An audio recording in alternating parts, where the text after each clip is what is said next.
आईन अमान्य आंदोलन आरंभ करने पूर्व गांधीजी 11 दफा संबलित शासन संस्थार चिठा इंग्रेज सरकार सम्मुखें उपस्थापन करते से जन जे यही 11 दफा विशिष्ट जो प्रस्ताव रही से प्रस्ताव गुड़िक पूरण न कले आईन अमान्य आंदोलन करें से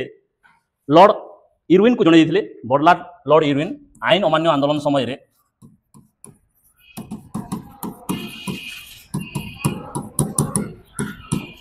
आईन अमान्य आंदोलन समय भारत बड़लाट थे लॉर्ड इरविन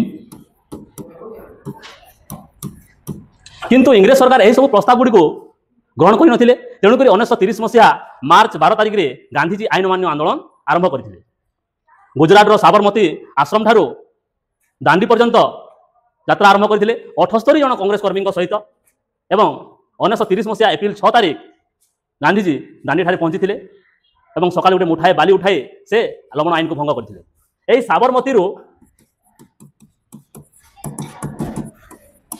दांडी पर्यंत दूरता है 241 माइल एवं यही यात्रा पथरे अनेक महिला पुरुष एवं साधारण जनता जोग देते महात्मा गांधी को समर्थित करते। तेणुक यही यात्रा को ऐतिहासिक दांडी यात्रा कहा जाए।